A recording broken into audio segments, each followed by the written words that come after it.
YouTube channel Rahul Mishra nursing पे स्वागत करता हूं। आज का वीडियो जो है वो आप सभी एएनएम जो अस्थायी नियुक्ति होने वाली है लगभग 9000 पदों पर। तो आज की इस वीडियो में हम लोग जो है बात करेंगे, बेसिक बात करेंगे कि इस पर जो आप लोग के लिए बहाली जो होता है उसमें जो वेटेज रखा गया है वो किन किन चीज़ों पर वेटेज रखा गया है। आज की इस वीडियो में हम लोग बात करेंगे कि इसका पूरा सिलेक्शन प्रोसेस क्या होता है। तो आप सभी देख रहे हैं राहुल मिश्रा नर्सिंग। तो जैसे ही एडवर्टीजमेंट आ जाएगी तो यह चैनल परफेक्ट है आप सभी के तैयारी के लिए। पिछले बार पूरे 100 वीडियो मैंने दिया था, 50-50 क्वेश्चन का प्योर थ्योरिकल बेस्ड क्वेश्चन था और वही क्वेश्चन बीटीएससी में पूछा गया था। ठीक है, तो चलिए अभी आगे जब भी एडवर्टीजमेंट कंफर्म हो जाएगी कि हाँ बहाली आ गई हैं तो उस पर भी हम लोग बातें करेंगे। उम्मीद है कि आप लोग का एडवर्टीजमेंट बहुत जल्द जारी किया जाएगा आने वाला समय में। माय डियर, एएनएम की बहाली के लिए सबसे पहले 12th पास और एएनएम का कोर्स होना चाहिए, आप सबको पता है। इसमें फीमेल कैंडिडेट एलिजिबल होती हैं, तो इसमें किसी भी मेल के लिए एक भी सीट नहीं होता है। तो मेल के लिए सीट नहीं होने के कारण इसमें जो 35% फीमेल के लिए रिजर्वेशन होता है वह लागू नहीं होता है, क्योंकि इसमें टोटली पोस्ट ही फीमेल के लिए होता है। तो ये बात तो कंफर्म हो गया। अब इसमें आपको फॉर्म भरने के लिए बीएनआरसी का रजिस्ट्रेशन मांगता है, लेकिन अभी हम लोग हाल ही में देखे हैं कि स्टाफ नर्स में फॉर्म के समय बीएससी नर्सिंग हो या फिर जीएनएम हो, इनका रजिस्ट्रेशन अन्य राज्यों का भी स्वीकृत किया गया है कोर्ट में केस होने के बाद। तो अब देखने वाली बात होगी कि क्या एएनएम में भी जो एडवर्टीजमेंट तैयार होगा उसमें भी कुछ ऐसा ही रहेगा कि किसी भी स्टेट के एप्लीकेंट अप्लाई कर सकते हैं किसी भी रजिस्ट्रेशन पे। ठीक है, उसमें कंडीशन था कि ज्वाइनिंग के समय बिहार का रजिस्ट्रेशन देना है।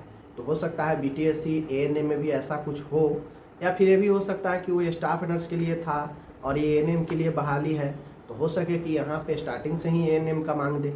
ठीक है, बिहार का मांग दे। तो डिपेंड करता है कि स्वास्थ्य विभाग क्या सोच के नियम बना रहा है। ठीक है, अब यहाँ पे मैं आप सभी के लिए बता दूं कि इसमें जो चयन प्रक्रिया होता है पिछले बार सीबीटी के माध्यम से हुआ और आगे भी सीबीटी ही होगा।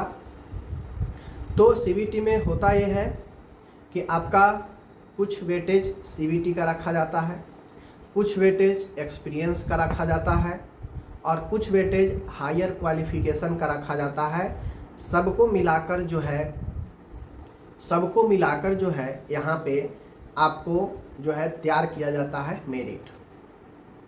जैसे 60 नंबर का सीबीटी होता है, जो सीबीटी 100 क्वेश्चन पूछा जाता है, वो टोटली 100 क्वेश्चन होता 100 नंबर का है, लेकिन एक्चुअल में उसको पूरा वेटेज 60 ही दिया गया है, क्योंकि 0.6 से गुना किया जाता है।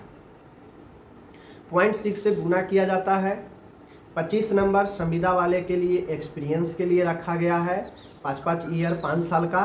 तो जो एएनएम में कार्यरत हो, एनएचएम में या संविदा में, उनको पर ईयर 5 नंबर करके मिलता है। चाहे आप 1 साल काम की है या 5 साल की हैं या 2 साल की हैं, उतना आपको नंबर मिल जाएगा।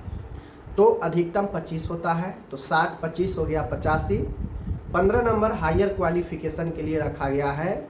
अगर कोई एएनएम के बाद जीएनएम की है या फिर पोस्ट बीएससी की है या फिर बीएससी की है, तो उनको 15 नंबर दिया जाता है हायर क्वालिफिकेशन के लिए।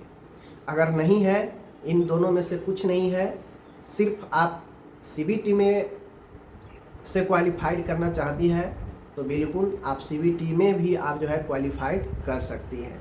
लेकिन याद रखें, सीबीटी में आप 100 में 100 क्वेश्चन सही करेंगे तो ज़्यादा से ज़्यादा आपको 60 नंबर ही ला सकते हैं, 60 से कम ही लाएंगे। ठीक है, लेकिन उतना तो कटअप पहुंचता ही नहीं है, कटअप तो 20, 30, 25 ऐसे ही रह जाता है। ठीक है, तो ये आपका प्रोसेस है। बहाली जब भी आएगी तो ये प्रोसेस पिछले बार हुआ है। अब चूँकि हर एक बार जो है कुछ ना कुछ चेंजेज आता है, बदलाव आता है, तो इस बार देखना होगा कि किन क्या क्या चीज़ों का बदलाव हो रहा है।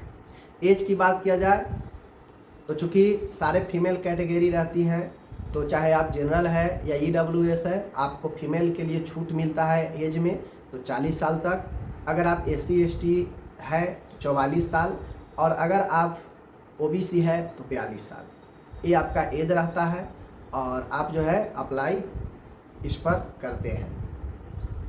तो ये थोड़ा सा बेसिक चीज़ें था। मिलते हैं नेक्स्ट वीडियो के साथ, तब तक आप अपना ख्याल रखिए। धन्यवाद।